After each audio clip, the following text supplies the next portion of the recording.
Hello, this is Xbox Ahoy, and this is my trucking handbook, a comprehensive guide to the basics of Euro Truck Simulator 2.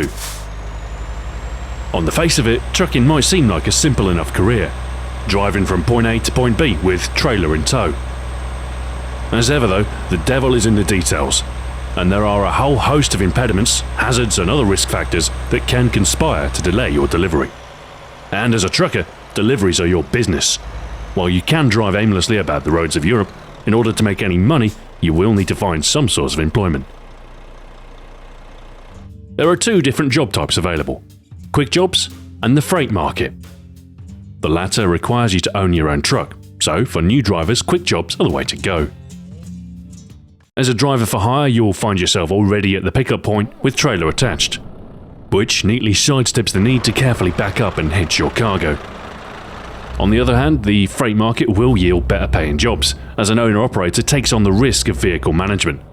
But you will first have to make your way to the consignor and collect the trailer yourself. Attaching a trailer is relatively simple, but might take a little practice to master.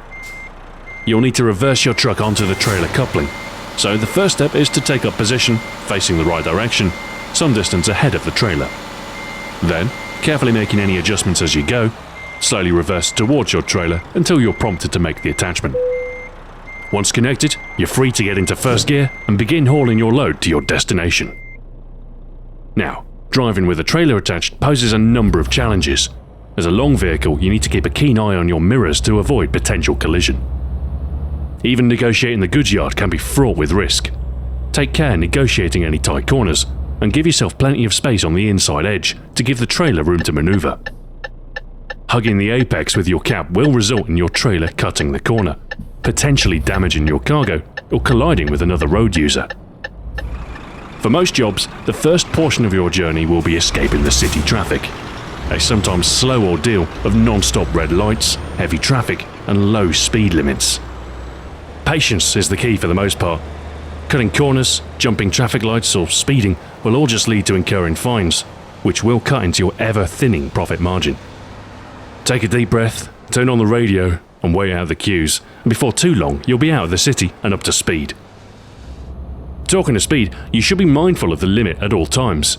Should you get caught going too fast, you will be stung with a hefty fine.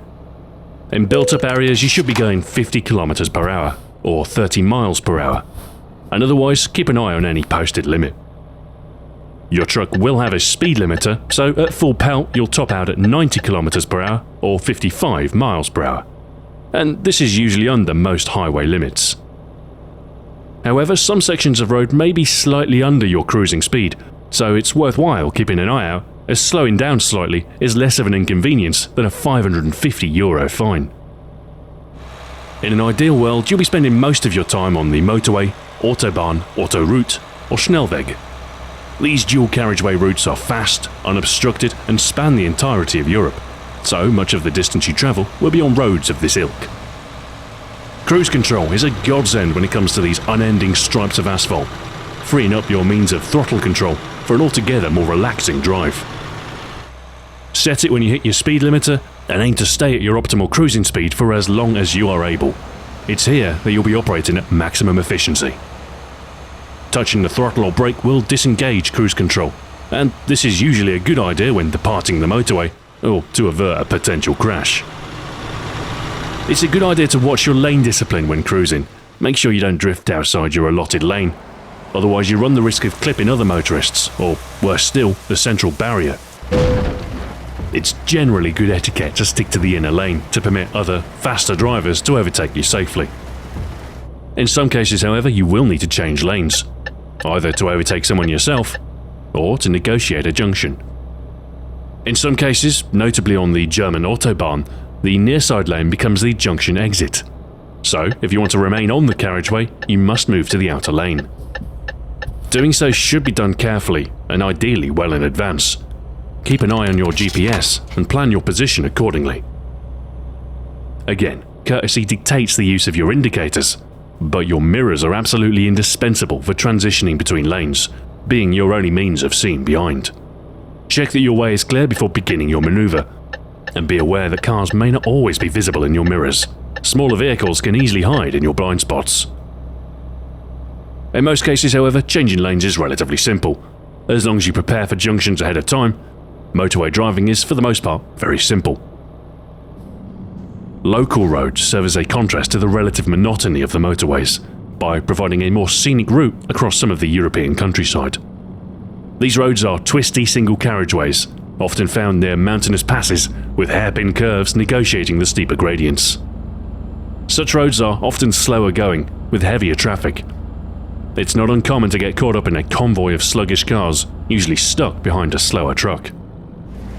Overtaking is a risky venture, with the threat of oncoming traffic and the slow acceleration of a fully laden truck.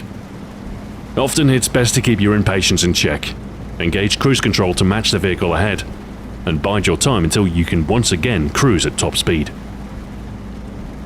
As you level up and unlock skill points, you'll be able to extend your reach across Europe by investing in your long-haul ability. Such jobs naturally take longer, but do pay much better. And so the bigger jobs will become the mainstay for more experienced truckers. Longer journeys do throw up new challenges, however, and once you cross the diurnal threshold into multi-day jobs, you must start to consider when it's best to make a pit stop. Fuel is a depletable resource that can become a concern.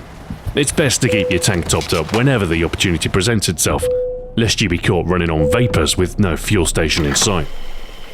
Top-ups are expensive, but it's not worth skimping on, and while a full tank might cost €1,000 or more, it will keep you trucking for a while. Rest stops are another essential interruption in your driving. Without them, you'll incur fines and eventually start falling asleep at the wheel.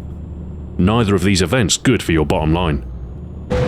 Your first cue to your own tiredness might be an occasional yawn, and unless you're on a very tight deadline, it might be wise to heed your fatigue and pull over at the next rest stop. 8 hours later, you'll be fully refreshed and ready to carry on. And while sleep might delay your delivery, most jobs have a comfortable allowance for such stops. Longer jobs might call for multiple stops, and it's easy to slip out of a 24-hour cycle and find yourself working the night shift.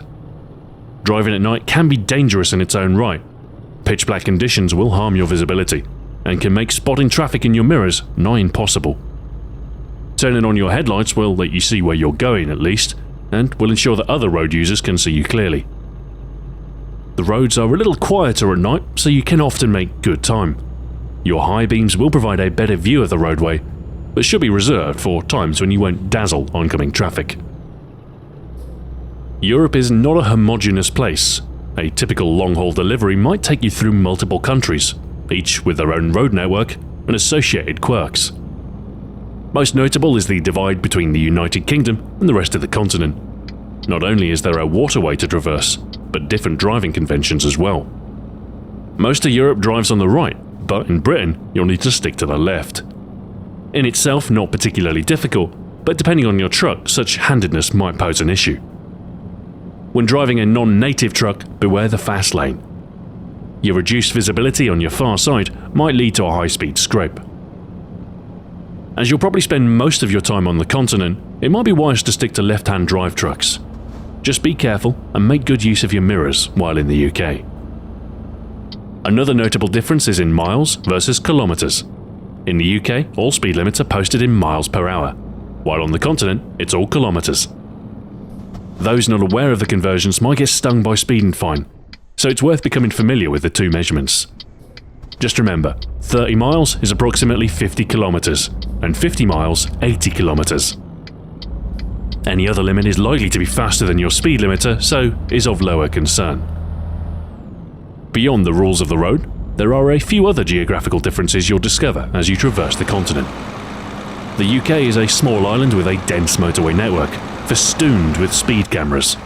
Easy enough to traverse if you remember to drive on the left. Naturally, to see the remainder of the continent, you'll need to either take the ferry or the Eurotunnel. A variety of options span the North Sea, taking you to either France or the Netherlands. What's nice about the longer ferry trips is you can take the opportunity to get some sleep, and arrive in mainland Europe feeling quite refreshed. France is a little less dense and has a fairly comprehensive autoroute network, although beware the numerous toll booths, which will rob you both of your momentum and your coin. The south of France becomes more scenic, but you'll also find more single carriageways here, which may slow your progress. and this trend continues all the way to the mountainous terrain of northern Italy. Belgium is like France sans tollbooth, and the Netherlands is much the same, only flatter. Blink and you might miss Luxembourg, being such a small country with little impedance. Germany is a major country that will no doubt be a common feature in many of your routes, and the ultra-efficient autobahns are a joy to drive. Switzerland is a blend of German efficiency with the beauty of northern Italy, with scenic mountain vistas your reward for any time spent outside the numerous tunnels. Head further east and you'll start to press the extent of the drivable roads, with terminal destinations in Poland, Czech Republic, Austria and Slovakia. Progress is relatively straightforward here, but some routes will take you directly through cities, resulting in a slower pace and potential delay. Sometimes even the weather will conspire against you, and the heavens will open to release a deluge upon truck, trailer, all and sundry. A simple flick of your windshield wiper switch will restore most visibility, but damp conditions make for greasier roads, so it might be wise to apply caution around tight corners and compensate accordingly for an increase in stopping distance. Roadworks are another occasional threat, often with a sudden drop in speed limit and extremely narrow lanes requiring an ounce of caution. Most of the time, any lane alterations will be obvious, but it's wise to keep your eyes open lest you miss an alteration to the posted speed limit. Perhaps a more insidious threat to truck and trailer is the deceptively tight corner. Even some motorways can have rather severe curves that can threaten your stability. At speed, turning too sharply with a trailer can result in disastrous oversteer. Rather than truck leading trailer, your cab wheels will lift off the tarmac, and the trailer will start to exert its own will. Caught early, such loss of control can be averted, but those naive to the danger might be caught out and find themselves suddenly stationary, jackknifed across multiple lanes, and subject to steep repair bills. Similarly dangerous are the tight coils of the typical off-ramp. Take these at too great a speed, and you might find yourself helplessly languishing on your side. And in such cases, your only help is to call for roadside assistance. Recovery will cost a substantial amount, and will often leave you off route and behind schedule. But calling for assistance is your only option should you find yourself stuck. It may also be worth considering a tow even if you remain mobile. In cases of severe engine damage, the frequent stoppages caused by engine malfunctions may be inconvenient to the point of delay, so a trip to the nearest city for repairs may work out as a net gain. Of course, it should be your goal to make your journey without major incident or damage, and as long as you're careful, severe accidents should be rare. As you wind down the miles, you'll edge closer to your goal, hopefully on time and with unrustled cargo. Arriving at your destination city, you'll be greeted with another round of traffic lights. Once again, patience at the delays will prevent last-minute mistakes. Arriving at your GPS terminus will mean you can soon collect your payment, pull into the yard and locate the white outline indicating your drop-off point. You can park manually for a small XP bonus, although the process is tricky, requiring careful reversing, and so it might often be easier to have someone park on your behalf. Job done, the cycle continues. Eventually you'll be able to afford your own truck, and then take on additional drivers, open new garages across Europe, and forge a profitable trucking business.